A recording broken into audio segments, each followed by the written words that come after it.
Welcome to the Kendo and Aido Italia podcast in this English language version. Enjoy listening. Here we are again with a new and interesting episode of the Kendo and Aido Italia podcast. Thank you for joining us again. Welcome to the debate. Today, we're diving into the really rich traditions of weapons training in various Asian martial arts. And we're focusing specifically on a pretty profound philosophical division, I think. It's the contrast between the highly structured, sort of hierarchical approach you often see in classical Chinese kung fu versus, well, the principle-driven, adaptable methods found in Okinawan kobudo. Yeah. And this is a core tension, isn't it, in martial arts study? We're not really here today to argue, which weapon is better. That's not the point. It's more about tackling a deeper question. Which philosophical path to weapons training gives the student the greatest long-term martial understanding? Is it that rigorous, specialized mastery of a few sort of refined tools? Or is it extracting these universal combat principles that you can apply to, well, basically any object? Right. And my position, well, it's rooted in the necessity of that specialization. I think the Chinese system, through its historical hierarchy of weapons, it really forces a specific and frankly immense technical dedication. This mastery over refined tools, often those with, noble or military significance, it sets a standard of precision that I believe ultimately strengthens every single aspect of the martial artist's core understanding. Mm-hmm. I come at it from a different way, though, the Okinawan approach, kobudo, which actually predates many modern empty-hand systems. It really centers on combat principles that sort of transcend the specific instrument. So by training for maximum adaptability and viewing the weapon as just an extension of the body and mind, the student gains what I see as a universally applicable and maybe therefore a superior martial foundation. Okay, well, let's look at the philosophy of commitment that's inherent in that Chinese structure. Chinese martial arts, they often present a clear, very instructive hierarchy, and it's not arbitrary, right? It represents a progression of skill and, crucially, the required dedication.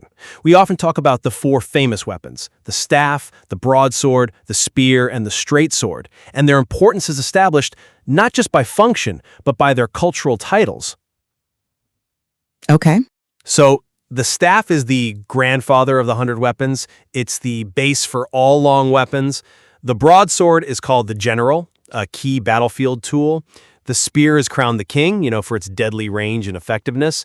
But the real insight, I think, lies with the straight sword, which is titled the gentleman. The gentleman.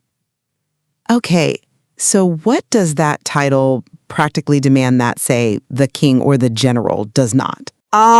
Well, it dictates commitment. The real philosophical lesson is encapsulated in how much commitment is required.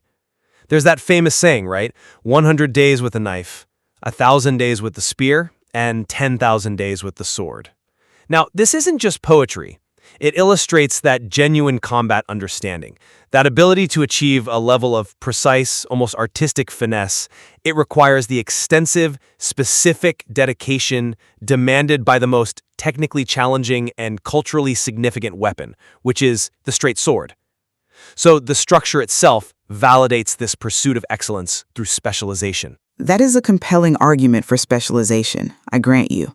But I just don't buy that it's the only path, or even necessarily the best path, to comprehensive martial understanding.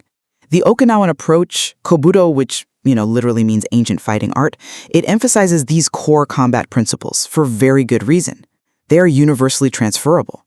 The material we looked at states the ultimate goal quite clearly. Once you understand the attributes and the characteristics of these different weapons, then you can use anything in your environment the exact same way. Now, that goal prioritizes practicality above all else. If you understand the principle of leverage, say, or extension, you can treat a scarf or a jacket or even your belt with the same fundamental intent as a nunchaku or a bow staff.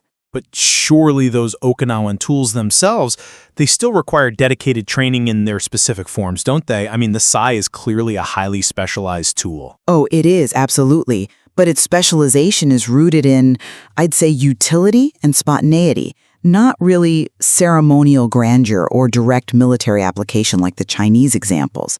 Many of these Okinawan tools were kakushibuki, hidden weapons. Their main advantage often lay in stealth and rapid, unexpected deployment.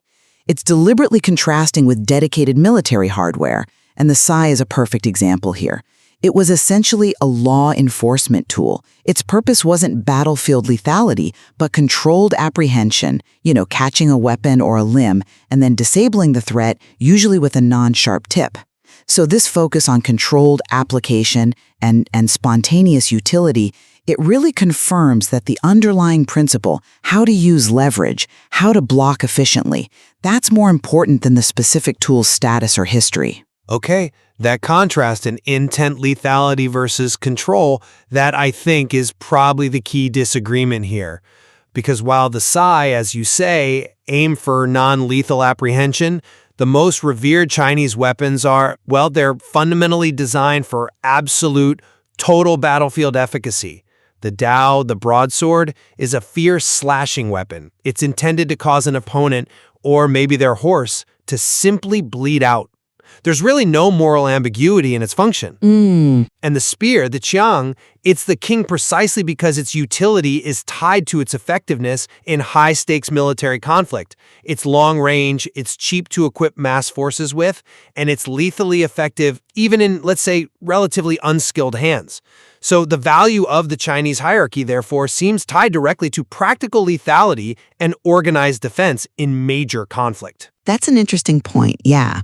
Though I might frame it a bit differently, because even within these highly structured Chinese systems, the element of non-lethality can be a philosophical cornerstone.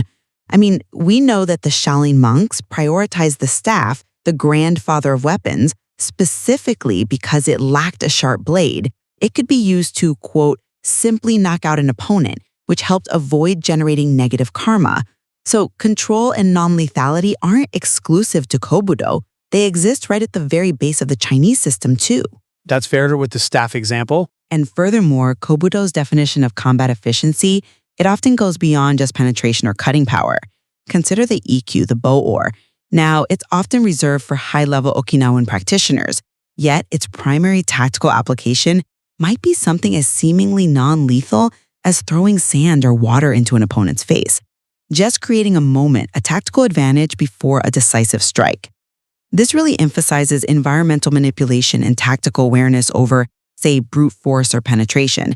It reflects a different, but I'd argue, highly sophisticated definition of combat effectiveness. I think you might be mistaking functional ingenuity for the kind of finesse required of true martial artistry. I mean, the clever tactic of throwing sand, while effective, sure, it doesn't negate the necessary finesse needed to master the refined tools. That whole 10,000-day commitment to the sword we talked about, which brings us back to the question of skill.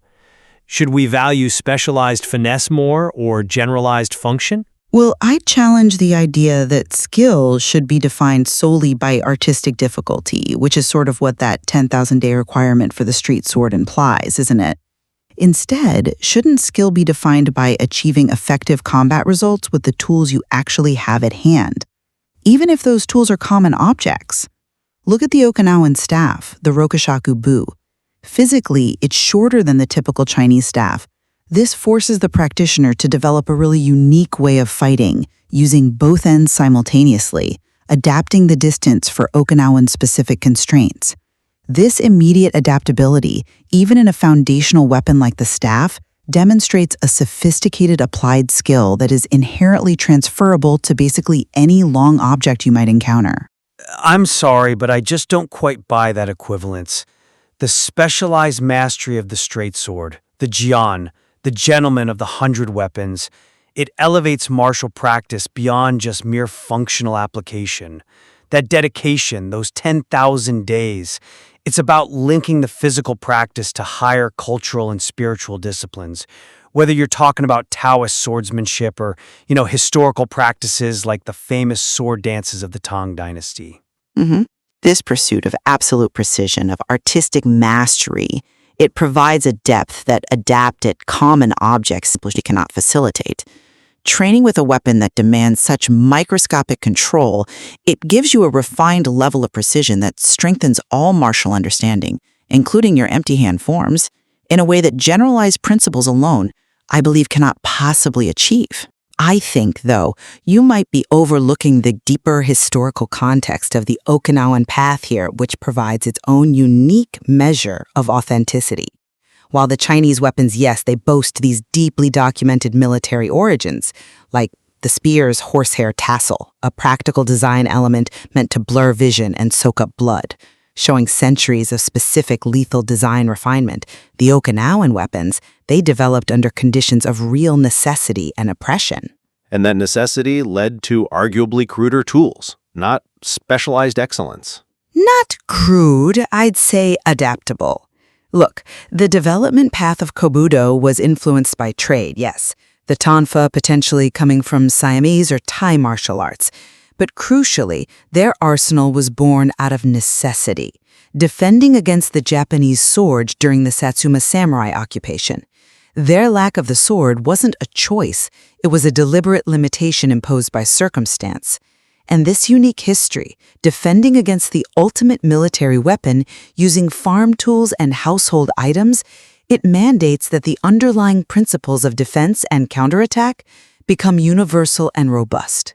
That forced adaptability, that need to survive with whatever you have, I think that deepens the martial artist's core understanding far beyond what might be possible when you focus solely on a single, historically consecrated military tool. So we've established, I think, two incredibly powerful yet distinct philosophies, both arising from very different historical necessities. My perspective holds that the most comprehensive framework for achieving true martial excellence is found in that deep, structured mastery of specialized, historically significant tools. The hierarchy, the significance of these tools, the king, the gentleman, it serves as a roadmap to a lifetime of dedication and ultimately unparalleled precision. And I'd reaffirm that for me, the most profound lesson lies in extracting those foundational principles of combat. The real genius of Kobudo, I feel, is that it allows the martial artist to see any common object, whether it's a farming tool, an oar, or even a simple piece of fabric, as a functional, legitimate extension of their body. This reflects an adaptive, universally practical skill set that really speaks to the ancient roots of survival. Well, both systems clearly offer profound lessons for any dedicated student. One path provides excellence through, let's say, formal specialization and the pursuit of artistic finesse, while the other offers excellence through universal application and spontaneous adaptability. Perhaps the real value here is prompting the student to question the ultimate goal of their own training. Indeed. Mastery can certainly be achieved through both the rigid structure and the fluid adaptation. It depends on what you seek. Thank you for spending this time with us. If you enjoyed this episode, simply like it, and we'll see you again in the next episode. Thank you for listening to this podcast.